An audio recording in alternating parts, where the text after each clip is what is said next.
Ustadz, Ana mohon nasihatnya untuk Ana dan Ibu Ana. Alhamdulillah Ana sudah menikah dengan ikhwan yang sudah mengenal sunnah dan Ana sedang belajar sunnah. Alhamdulillah pernikahan Ana kemarin dilaksanakan dengan tata cara yang sesuai sunnah. Dan sebetulnya kemarin sudah dilakukan resepsi kecil-kecilan yang sesuai dengan kemampuan calon suami Ana. Namun saat ini Ibu Ana menuntut untuk diadakan resepsi dan memakai adat. Sebetulnya ini karena gengsi orang tua, karena beliau seorang guru dan Ana anak pertama. Mohon nasihatnya Ustadz karena ini menimbulkan kemarahan Ibu Ana. Karena Ana menolak untuk diadakan resepsi kedua, yang mana jika kemampuan itu Ana ikuti akan ada ikhtilat dan musik. Alhamdulillah wassalatu. Saya sudah paham insyaallah. Alhamdulillah wassalatu wassalam ala Rasulillah wa alihi wa sahbihi wa man wala. Hukum walimatul urus itu pendapat yang kuat wajib. Walimatul urus itu hukum asalnya wajib karena ucapan Nabi kepada Jabir bin Abdullah ketika dia berkata kepada Nabi, "Wahai Rasulullah, saya telah menikah." Kata Nabi kepada Jabir, "Kamu menikah dengan bikr atau sayyibah? Wanita gadis atau wanita janda?" Kata Jabir, "Dengan wanita yang janda." Kata Nabi, "Kenapa tidak menikah dengan yang bikr? Supaya kamu bisa bersendagurau dengannya dan dia bisa bersendagurau dengan engkau." Artinya biasanya wanita janda itu susah diajak apa? Canda begitu. Kemudian Nabi mengatakan, "Ulim walau bisyatin." Adakan walimah walaupun cuma memotong seekor kambing saja. Dari sini para ulama mengatakan bahwa walimah itu hukumnya wajib. Yang perlu dicatat, walimah itu sebatas kemampuan. Makanya Nabi katakan walau bisyatin, walaupun cuma dengan satu ekor kambing.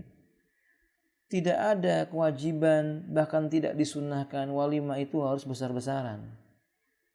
Hendaknya menimbang kemaslahatan. Coba lihat apa yang mau disombongkan, dibanggakan dan tampak-tampakkan ke orang lain. Sebentar. Ini terputus ini ya. Nah, ini jaringan kami terganggu ini. Kalau putus-putus ini kami mohon maaf. Nah, ikhwati a'azalillah wa iyyakum. Kita katakan dalam masalah ini bahwa manusia yang terbaik di muka bumi ini kan Rasulullah sallallahu alaihi wasallam. Teladan bagi kita yang sampai Allah Subhanahu wa taala mengatakan, "Laqad kana lakum fi Rasulillahi uswatun hasanah." Pada diri Rasulullah itu buat kamu ada teladan yang baik. Kita ini dibandingkan Nabi siapa? Ternyata ketika Nabi SAW itu mengadakan walimatul urus untuk pernikahannya, beliau bukan menyembelih seekor onta dan sapi yang besar, bukan. Sampai-sampai disebutkan dalam sebuah riwayat, walimatul urusnya Nabi seekor kambing sudah cukup. Pernah walimatul urusnya Nabi itu cuma beberapa potong roti dan kurma.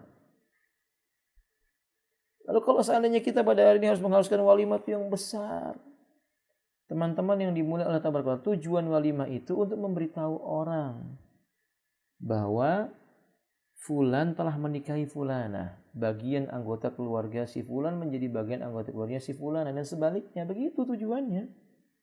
Dan supaya kita mengetahui bahwa dia bila membawa seorang pasangan laki-laki maupun perempuan, kalau perempuan bawa laki-laki, laki bawa perempuan, maksudnya begini, itu bukan lagi ada fitnah. Mereka suami istri kan begitu.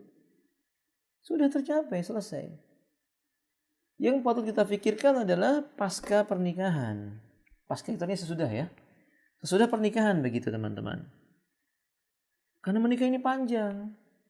Yang alangkah zalimnya kalau pernikahan itu besar tapi dibumbui dengan hutang, maksudnya demikian.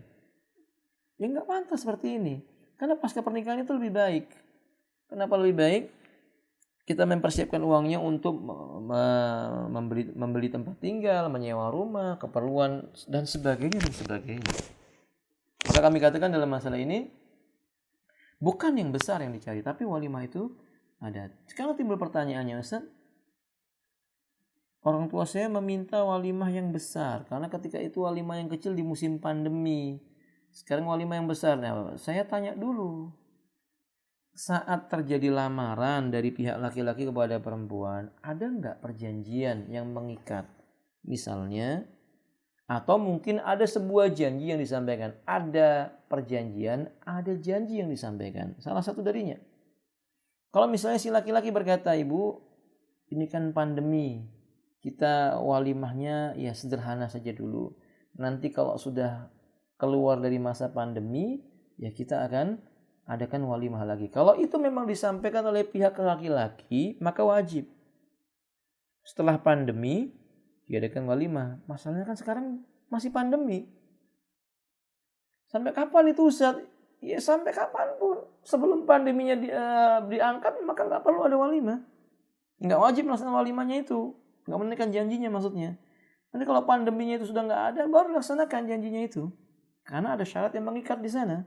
Al-mu'min ala syuruti, dan orang beriman terikat dengan apa persyaratan dan perjanjiannya.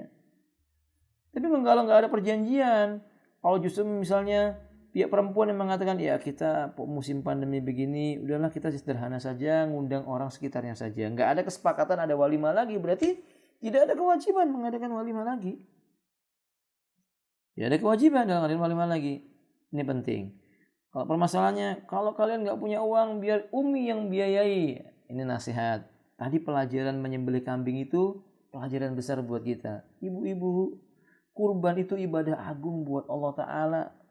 Ternyata sahabat Abu Ayyub Al-Ansari saja mengatakan, dulu manusia berkurban cukup dengan satu kambing, satu keluarga.